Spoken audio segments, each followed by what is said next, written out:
Well, welcome back to Studio 10. We love to shine a big spotlight on nonprofits on the show and ones that are truly making an impact on the community, which is exactly why we have Christine from Ellie's Place joining us today. Welcome.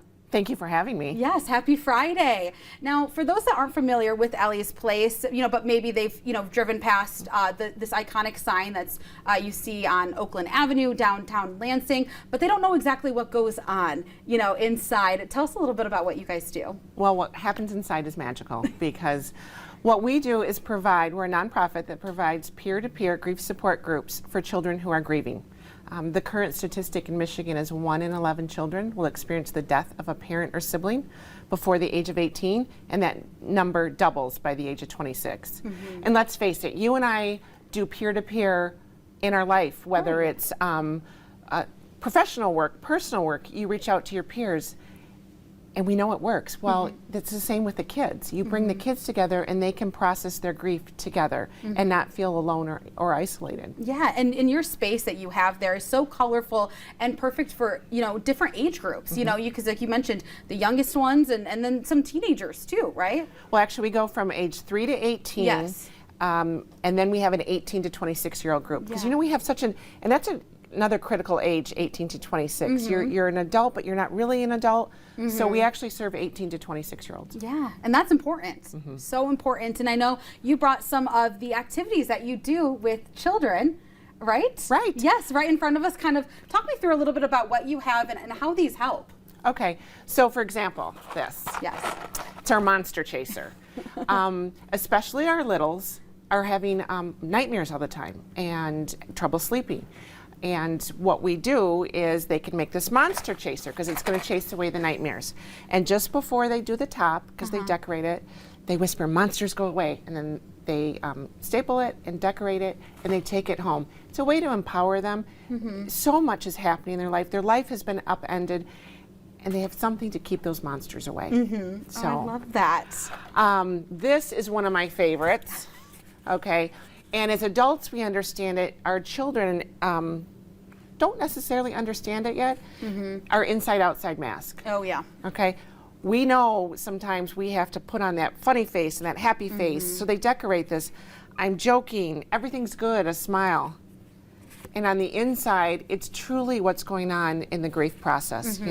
I'm scared. I'm sad. I'm worried. Alone. I feel guilty. The opportunity they do this, and then in group, they'll go around and talk about it. And they can see often they're not alone, that they're showing one face, but they're not, but they're having all these feelings inside. Yes, so insightful. And then our memory box, all the kids at Ellie's Place get a memory box and they get to decorate it, and they're donated from Sheffield Toys. And what people do is put memories of the person who died in there. Wow. Whether it's pictures or tickets.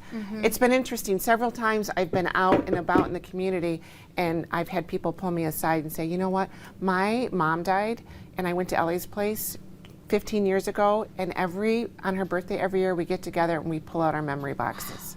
That's incredible. So you're not only helping, these children and, young adults' lives now, but you're obviously impacting them for years to come. Well, we give them some I call it a tool chest to deal with, because grief's going to come in waves and it's going to come back 5, 6, 8, 10 years later. But they have their own life raft, and that's one of the projects we do where they think, if I'm having a bad wave and I'm feeling really sad, what's on my life raft? Is it talking to friends? Is it journaling, biking, whatever it is? And that skill set they can continue to apply the rest of their life. Yes. Well, thank you so much. And obviously I know our community, we have a great community that loves to help. Yes. So how can folks help support Ellie's Place? We've been serving 32,000 individuals all at no cost because of this amazing community. There's time, treasure, talent. Of course, our financial to donate. There is also, we have our breakfast coming up in April, and it's a hour-long presentation and 2 families speak. We have Ellie's Race, which we love in the fall or in the summer, and then our fall reception. There's also volunteers. We need people to clean up our gardens, cut out things for magazines. So we can use someone anyway. whatever talent they would like to share with Yeah. us, we can find. That's amazing. Well, you guys keep up the amazing work. And if people do want to get involved, real quick, what is a good website that people can head to learn more? elliesplace.org. Perfect, plain and simple. Well, thank you so much for bringing this in and keeping up the amazing work that's obviously, having great impact on our community. Thank you. Yes, thank you. Well,